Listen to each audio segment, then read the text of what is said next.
Hello and welcome back to Cinematic Venom, and this month we're celebrating Black History Month, taking a look at movies that are either made by black filmmakers or star a predominantly black cast that made a huge impact in the world of film, not just with black culture, but cinema altogether.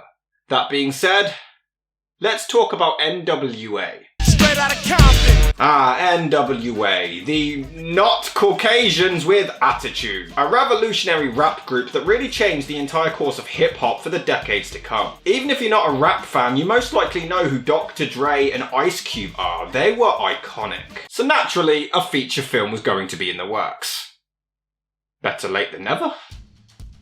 Straight Outta Compton tells the story of the legendary rap group consisting of Ice Cube, played by the rapper's real-life son O'Shea Jackson Jr., Eazy-E, played by Jason Mitchell, Dr. Dre, played by Corey Hawkins, MC Ren, played by Oldest Hodge, and DJ Yella, played by Neil Brown Jr. It follows the group from them being discovered to the rise of their fame with the help of their manager, Jerry Heller, played by Paul Giamatti. But with much like real life, things go awry and the group split up before Eazy's untimely and tragic passing. But not without leaving behind an incredible legacy and impact in the world of music. You are now about to witness the strength of street knowledge. Plans for an N.W.A biopic date all the way back to March 2009, when New Line Cinema commissioned S. Lee Savage and Alan Wenkus to write a script, with both Ice Cube and Dr. Dre set to produce, and John Singleton to direct in March 2 years later.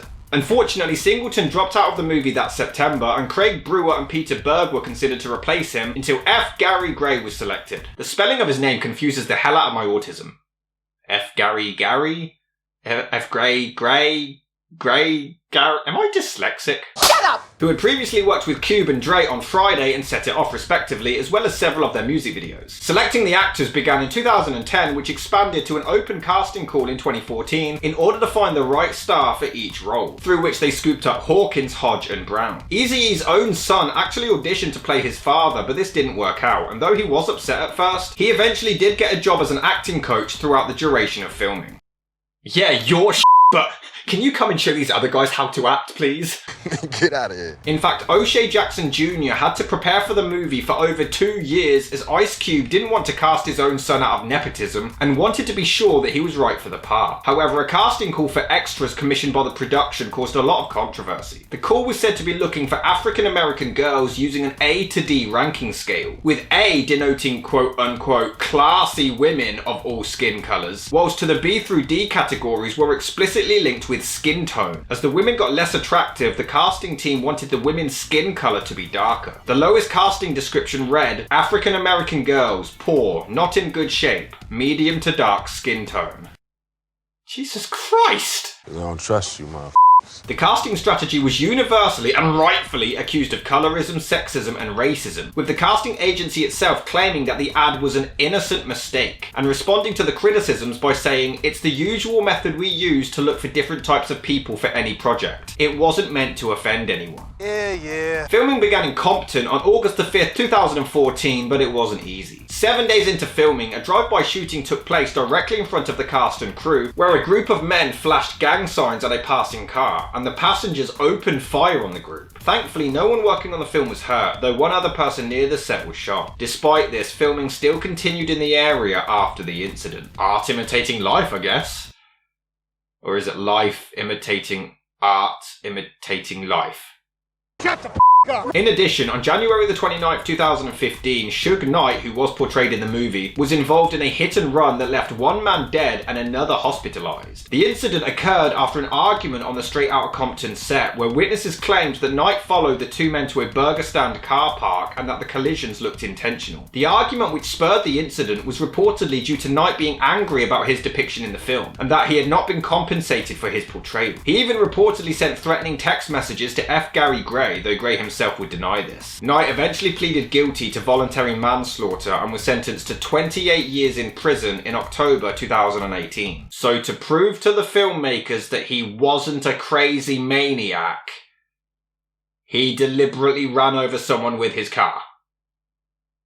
I mean, he does have a history of anger and brawling, so I'd say the movie was fairly accurate on this front. Changes ain't bad. Additionally, the script was constantly being changed throughout the entire production, which proved to be a challenge for a lot of the crew. The script was literally changing the entire time we were shooting. I mean, literally the entire time. There would be days where I would get a call on Friday and they were like, oh, by the way, we've moved the pool party scene to Monday, and the pool party scene had like 400 people, and I needed to get 80s bathing suits, so there wasn't a single weekend where me and my team were not working. It was insane. Oh, so there is hope for my movie. Oh, most definitely. The original cut of the film was almost 3.5 hours long, but was later cut down to 2.5. And Straight Outta Compton was released on August the 14th, 2015. It was an immediate hit, earning the biggest opening weekend for a musical biopic and grossed a total of $201 million at the worldwide box office. The film also received widespread acclaim from both newcomers and longtime fans of N.W.A, though there was some criticism regarding the historical inaccuracies, but we'll get to that as the review goes along. However, despite the insane critical acclaim, the movie was shunned by most of the major award ceremonies, only garnering a Best Original Screenplay nomination from the Oscars. This caused a lot of controversy as it occurred around the same time as the #OscarsSoWhite backlash, though the filmmakers themselves weren't especially bothered by it. We don't do movies for the industry, we do movies for the fans, for the people. If they give you a trophy or a pat on the back, it's nice, but it's not something you should dwell on. We got accolades from all levels, from our core fans, from our curious fans, from people who didn't even think they wanted to see that movie. And it's like, how could you be mad that one other Academy or Guild or whatever didn't say it was the #1 movie? It's like crying about not having enough icing on your cake. I'm brutally honest. In addition, a number of the real-life figures depicted in the film took issue with its content. MC Ren, despite praising the movie overall, felt that the film had downplayed his contributions to the group's lyrics, as it's heavily implied that Ice Cube wrote every single one of them. Arabian Prince, who was a founding member of N.W.A, was annoyed that all of his involvement in the group was reduced to an uncredited cameo, though he claimed to hold no ill will towards the filmmakers themselves. In addition, Jerry Heller filed a 12-claim lawsuit against Cube, Dre, Universal, the filmmakers, and Eazy-E's estate. Not only was he furious about how he was depicted in the movie, but he also claimed that large portions of the story had been taken from his autobiography without permission. So you're upset that they took your word from the story from your point of view that you say is the truth? Are you trying to piss me off? However, the lawsuit was eventually dismissed in 2018, 2 years after Heller's death. I don't know about all that. I will say, the movie does a great job introducing all of the characters, and the opening scene is really intense as Eazy-E confronts these guys. The music is really ominous. In fact, throughout the whole film, they have a real knack for making seemingly ordinary scenes really creepy and unnerving with the musical score. It's great. But the opening scene has the group get discovered by the police, so they have to rush around to try and hide all of the drugs. Why don't they just simply explain themselves to the nice police officers and say, I'm sorry, good sir, we don't have any drugs. Mother nigger. Oh, I'm a nigger now? We meet Dr. Dre's mum, but I swear almost every line from her is exposition. Spinning records ain't paying none of the bills around here. Called in favors to get your thoughtless ass an interview. You have a child, Andre? It's okay, he'll never amount to anything anyway, love. The casting of Ice Cube's son was pure genius. He looks more like Ice Cube than Ice Cube. And later on in the film, he gets a haircut and looks even more like him. I've always had one particular issue with music biopics, is when they get a new actor but have the original singer's voice come out of their mouth. It's so distracting, especially when the real actor can actually sing. My mindset has always been, if people want to listen to the original song by the original artist, they can just go and listen to the original song by the original artist. Just do a cover of it with the actor singing it in the movie. But here, thankfully it works. Because Cube's son already looks so much like him, and his regular voice also sounds an awful lot like him. So when he first raps and Cube's real voice comes out, it fits really well and doesn't come across as too distracting and so obviously not him. Eazy-E, on the other hand, is another story. Well, I'm the dope man, yeah, boy, wear corduroy. Money up to here, but unemployed. In fact, I think the casting all around is spectacular. Eazy looks like Eazy, Dre looks like Dre, Suge looks exactly like Suge. Tupac pops up at one point and he's a spitting image, although he records Hail Mary, which he only recorded after he left Death Row Records and not before, but who cares? Then you got Snoop Dogg. Yeah, no. What happened? Everyone else looks identical and this guy looks nothing like Snoop. We get a scene where Ice Cube rips off 8 Mile writing lyrics on a bus. I'm kidding! I'm kidding, it was a joke! This is way better than 8 Mile. Wait, no! They end up yelling at a random car, so the gang inside rock up to the bus with guns, threatening them, and this movie makes me very thankful for my upbringing, even though it was slightly abusive. But for the people who did go through this stuff, I'm genuinely sorry. You wanna avoid some more crazy you better not get up on that stage and up. Yo, did you sign me up to battle tomorrow night at the shelter. It is really heartbreaking to see the racism in the area and the difficulties growing up there. It's tragic. That's what I'm saying, man. Start a label or something, man. A label. It's kind of far-fetched, Dre. But hear me out. What if we sign a white boy? What would you call a record label like that? Ruthless. Won't be the last time they screw over someone with a contract. There is a really funny moment where they try to convince Eazy-E to try rapping for the first time, and after all of this hype, Cruising down the street in my 6'4". he sucks. You can tell Dre had a huge part in producing it because it constantly makes him look like God. But it does show how great a music producer he was, as he kicks the others out for making fun of Eazy so he can direct him to provide the best performance possible. And it is awesome to see this track slowly come together. It's this song that leads to Jerry discovering Eazy, but in reality, at least according to Jerry himself, it was Eazy who pursued him. Although it is pretty funny how Jerry just says that the track is only good so Eazy gets mad and nearly leaves. How old are you? In fact, he's portrayed as a bit of a dick in this. Have you worked with anybody this decade? Although considering Eazy could barely rap 2 minutes ago, how did his ego get this big? He went from nobody to thinking he's Biggie Smalls. But as they perform on stage, it's hilarious to see Cube rap about dick and pussy, and you see all the scared white people disapprovingly leave the audience. Yeah, wait until their Lord and Savior discusses shoving gerbils up his ass. What kind of artists? Rappers, and they're working with me in the studio right now. Well, see, rap is not an art. Whoa, kill him, let me at him! To be fair, they nearly get arrested just for looking like a gang, and Jerry comes across as really likeable in this scene as he steps in to defend them against the racism. You cannot come down here and harass these guys because they're black! Although this doesn't quite work because one of the cops is black. Why is a black cop being racist? You don't get it. It's cool to see each moment in their lives segue into their popular songs, as we then see F the Police, except in reality they had the concept for this song for a while beforehand, but other than that, it's cool to see each member playing their part, from writing to producing to recording. And although it does have some funny moments, if certain scenes did happen in real life, the N.W.A were some weird dudes. You in there watching porn with the door open? Yeah. Yo, that's what I said, man. You really don't expect that joke coming at the end. No pun intended. And I don't think I've ever seen a long take of a massive orgy party, so very good, very unique. Oh, they also do a great job showing Ice Cube's journey through Hollywood as well. Bye, Felicia. You got knocked the out. How's Friday coming? I saw Boys in the Hood. It was good. The film does a great job showing the impact they left, with all of the white people being afraid of their album, and they even try to destroy them, with a pretty funny reaction. They could do whatever they want with it. They bought them up.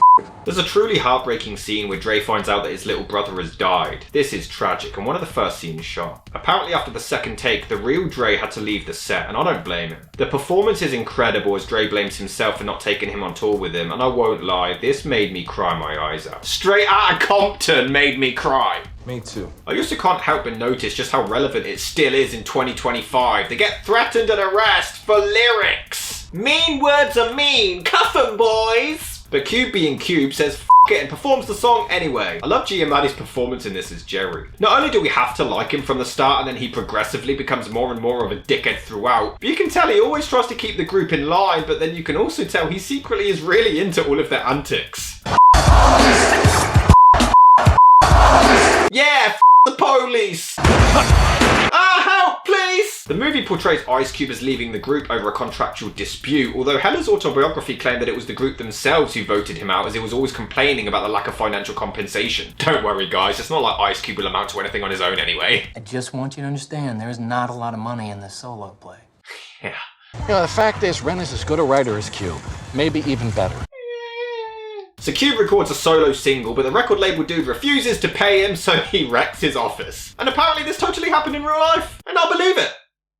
Look at him! Would you put it past him? You can understand the frustration too, and you completely get behind this character. This scene was originally cut out, but the actor demanded it be put back in, and I'm glad he got his way. We started out with too much cargo, so I'm glad we got rid of Benedict Arnold. Yo, N.W.A.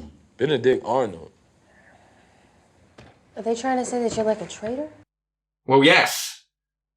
That's what Benedict Arnold means. This is what leads to Cube's famous N.W.A. diss track, but what's weird is that it's the record label dude who invites Cube back to the office to show him it, little shit-stirring weasel. I also love how the group diss Cube first, and then when he responds, they're like, oh, good heavens! First thing we're gonna do, we're gonna sue this ignorant Dude, it's battle rap! What do you mean it's battle rap? Anything goes, you pussy! Your mom is fucking retarded, I mean it! But it's not the same name because she's also a genius. She gives a lot of brains. She's a quadriplegic. I don't give a fuck about her eating problems. She can exercise some different feeding options. She can't use her hands, they shake. So if she wants to have some steak, she puts the knife between her toes and uses her retarded feet to chop them. Good heavens! I gotta kill this motherfucker, Suge Knight. Good luck, Tupac's killer already tried that. Why the I gotta be the bigger man? Because it's better than you being a dead man. Subtle. What the is in this Snoop? That right there, that's that chronic, cuz. Subtle. There is a fun little scene where not Snoop Dogg freestyles the real Snoop Dogg's lyrics, but thankfully they didn't use the real Snoop Dogg's voice because this is not Snoop Dogg. Although I do adore this movie and think it's absolutely incredibly well made and well written, I'm just not entirely sure you'd be interested in it if you're not a big fan of hip hop or the N.W.A specifically. Dre is a producer, Eric. Producers don't rap.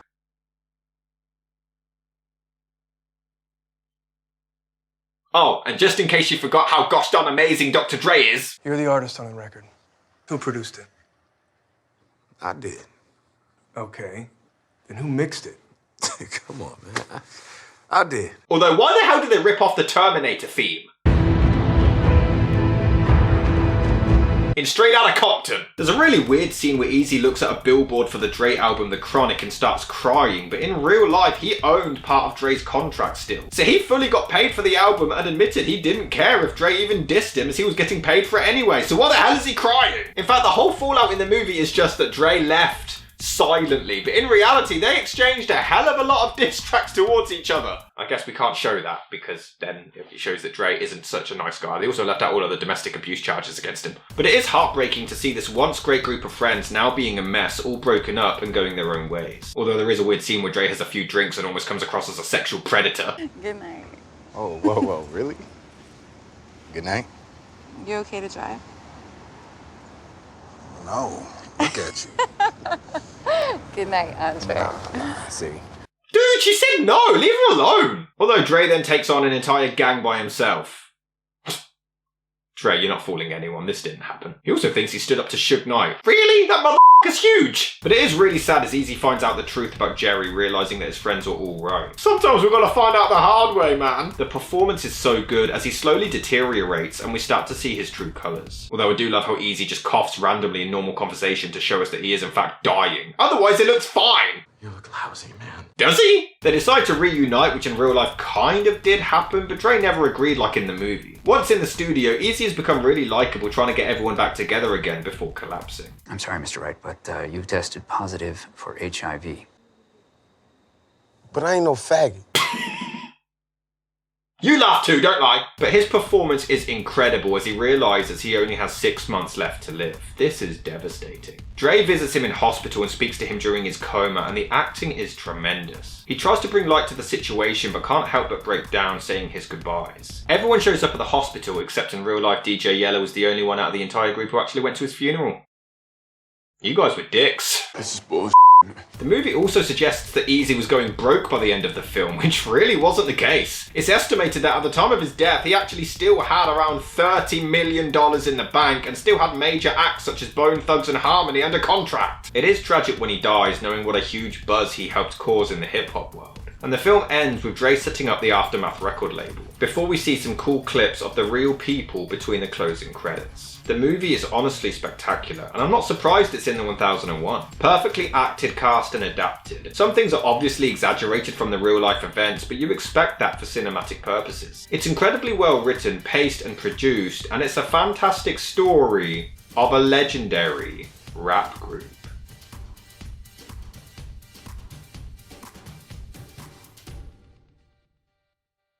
Bring on a great month, guys.